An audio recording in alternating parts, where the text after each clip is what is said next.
भैया बहनों, अब हम भूतकालिक कृदंत के त प्रत्यय के बारे में पढ़ेंगे।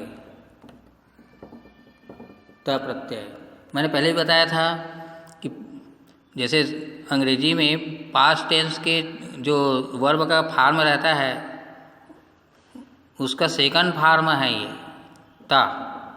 सिंपल पास्ट टेंस में इसका उपयोग होता है, वैसे ही त का भी उपयोग वैसे ही होता है ना। तो आइए हम त के बारे में पढ़ेंगे। और कत्वतु जो है वो जब कार्य निश्चित हो जाता है तब हम जैसे अंग्रेजी के थर्ड फॉर्म वर्ब का थर्ड फॉर्म उपयोग करते हैं, वैसे कत्वतु का करते हैं जब कार्य निश्चित हो जाए। पास्ट परफेक्ट टेंस में उपयोग होता है, जैसे रीड या रीड का रीड रेड रेड, तो रीड रेड रेड में सेम है। आपको दूसरा उदाहरण देता हूँ।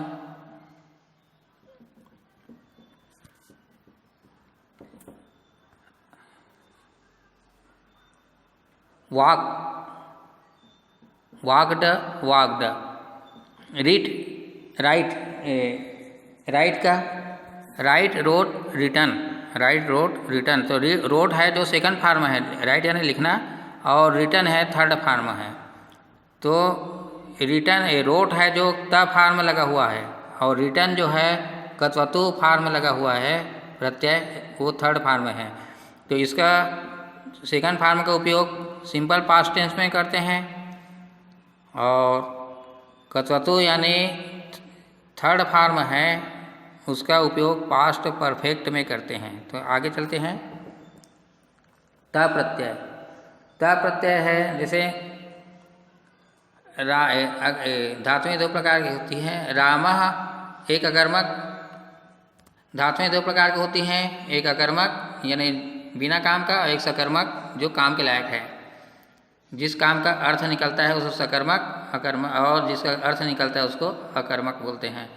रामः रावणम अमार्यात, राम ने रावण को मारा। तो यहाँ कर्ता कौन है? रामः। कर्म कौन है? रावणम। और क्रिया का संबंध किसके साथ है? तो क्रिया का संबंध कर्ता यानी राम के साथ है। जिस पुरुष में राम है और जिस वचन में राम है उसी के पुरुष और वचन के अनुसार क्रिया है। ठीक है। अगला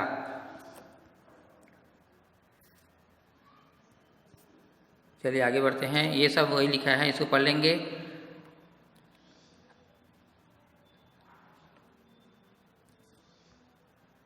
मैं आपको अगले पेज में ले चलता हूँ, ये आपको पढ़ लीजिएगा, मैं जो समझाया वही लिखा है। ठीक है।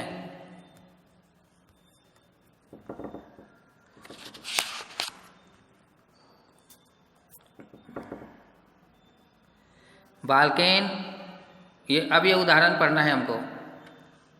उदाहरण पढ़ना है। बालकेन पाठा पठिता, पठिता में पठ में ता जुड़ा हुआ है। नकुलेन, नकुलेन कृष्ण सर्पः दृष्टः, दृष्ट धन ता प्रत्यय। निर्जेन सुलेखा लिखिता, तो लिख धन ता प्रत्यय जुड़ा हुआ है लिखिता में। और वानरेन फलम त्रोटिते, त्रुट धन ता प्रत्यय त्रोटिते में। जनकेन ग्रामः रक्षिता, तो रक्ष धन ता प्रत्यय। और भक्तेन पूजा कृता, कृता में क्या है? कृधन ता प्रत्यय। छात्रया रामायणम श्रुतम, तो श्रुधन ता प्रत्यय। और कालिदासेन सप्तग्रंथा रचिता, रचिता में भी रजधन ता प्रत्यय जुड़ा है। आगे अभ्यास करना है हमको। अभ्यास करने के लिए चलिए आगे बढ़ते हैं। दृष्टा दृधन ता प्रत्यय। पठिता, पठिता परधन ता प्रत्यय। खादिता में खादधन ता प्रत्यय। स्मृता में स्मृधन ता प्रत्यय। और पृष्ठा में प्रच्छधन ता प्रत्यय। चलिए प्रश्न नंबर 2, धातुओं के साथ ता प्रत्यय के प्रयोग से नीचे रिक्त स्थानों की पूर्ति कीजिए। तो अगला है तेन श्वेत केतुना फलम भिन्नम, भिन्नम में भिद जुड़ा हुआ है, भिद धातु में ता जोड़ेंगे तो भिन्नम आएगा। ता प्रत्यय जोड़ेंगे तो क्या आएगा? ये भिन्नम आएगा। ठीक है। अगला उदाहरण है ये। समझदार लोग उदाहरण को भी पढ़ने से नहीं छोड़ते हैं। चलिए, तेन पत्रम लिख का क्या होगा? लिखितम। अब लिखितम क्यों आया? क्योंकि इनके साथ जो संज्ञा शब्द है पत्रम है, नपुंसक लिंग में है, तो पत्रम है, तो इस बिंदु के कारण वहाँ लिखितम लिखना पड़ेगा, ये लिखितम को लिखना पड़ेगा।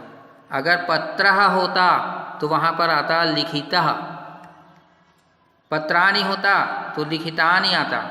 क्या आता? लिखितानि। यानी जैसा संज्ञा है वैसी उसका क्रिया आएगा। ठीक है, आगे देखते हैं। चलिए, कविना पुस्तकानि, तो यहाँ रच में ता जोड़ेंगे तो क्या हो जाएगा? रचितानि, क्योंकि पुस्तकानि के साथ साथ है। वैसे ही वानरई है फलानी, तो भक्ष धनता, तो उसका स्वरूप क्या हो जाएगा? फलानी को देख के भक्षितानि हो जाएगा। हम जोड़े वही हैं। अगर आपको भक्षितानि, भक्ष और भक्षतः ऐसा दिया, भक्षितः दिया होगा तो भी आपको यही जोड़ना है, घबराना नहीं है। राज्ञा ब्राह्मण, नी धन मंत्र धन ता, नी उपसर्ग है, मंत्र धातु है, ता जोड़ेंगे तो निमंत्रित आएगा, क्योंकि यहाँ ब्राह्मण है, संज्ञा है जो है ब्राह्मण है, इसी कारण निमंत्रित आएगा। ब्राह्मणा होता तो निमंत्रिता होता, ब्राह्मणी होती तो निमंत्रिता होता। चलिए, किम त्वया जंतुशाला, तो जंतुशाला के कारण यहाँ दृष्टधनता जो है जुड़ा है वो दृष्टा आया है। चलो आगे बढ़ते हैं। पक्वानी, पजधनता, आम्राणी आनय, तो पजधनता को जोड़ेंगे तो क्या आएगा? पक्वानी को देखकर पचितानी, क्या आएगा? पचितानी। ठीक है, पचितानी आएगा। आगे बढ़ते हैं, आगे बढ़ते हैं इसमें। चलिए, आपका पेज खत्म हो गया, मैं आगे बढ़ता हूँ। यहाँ अनुमतः है, क्या आया? अनुमतः। ठीक है,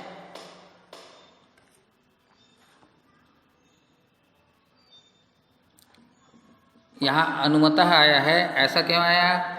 तो इसमें क्या क्या जुड़ा है? अनुधन, अनुधन मनधनता, अनुमतः आया। ठीक है, पुत्रः राजसभाम अगच्छत, अनुमति लिया हुआ पुत्र राजसभा में गया। यहाँ परिधन वसधनता, परि उपसर्ग है, वस धातु है, तब जोड़े हैं, प्रत्यय को जोड़े हैं, तो पर्युषितम आया। क्यों पर्युषितम आया? ये देखिए, यहाँ पर अन्नम है। यहाँ अनुमतः क्यों आया? क्योंकि यहाँ पर पुत्र है। वैसे कन्याम क्यों आया? कन्याम है यहाँ पर तो सुप्ताम आया है। सैनिकम है तो रक्षितम आया है। तो जैसे आप ता प्रत्यय जोड़ेंगे, जैसे जैसे इसको संज्ञा मिलेगा, कर्ता मिलेगा, उसी के अनुसार वो ढल जाता है, वैसे ही रूप अपना बना लेता है। ठीक है, देखिए, तो पर्युषितम अन्नम माँ खादे, प्रदूषित अन्न को नहीं खाना चाहिए।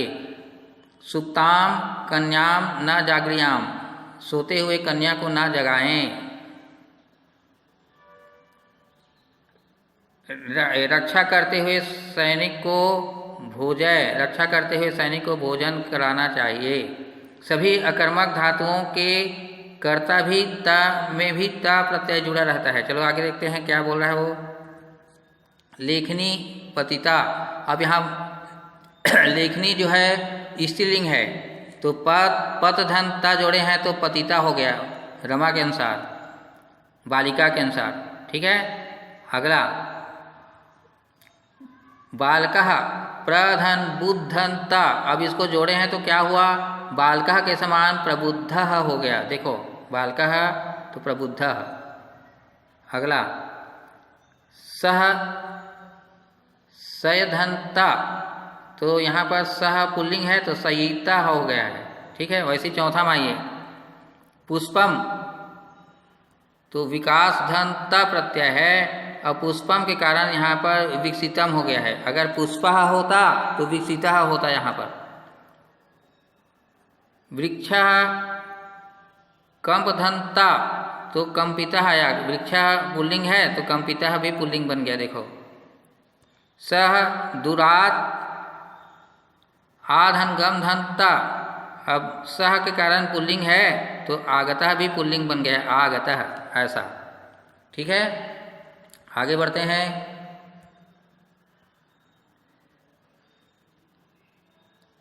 तो इसमें भी स्त्रीलिंग पुल्लिंग के समान चलता है। पुल्लिंग में बालक के समान, स्त्री में लता के समान, रमा के समान, और नपुंसक लिंग में फलम फले फलाने के समान चलता है।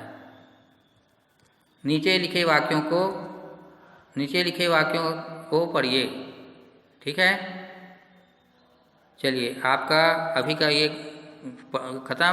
अब हम पढ़ेंगे कत्वतु के बारे में। त प्रत्यय खत्म, ये खत्म हो गया। अब हम पढ़ेंगे कत्वतु के बारे में। देखिए, ये कत्वतु के बारे में पढ़ेंगे। तब तक के लिए अगले वीडियो का इंतज़ार करिए।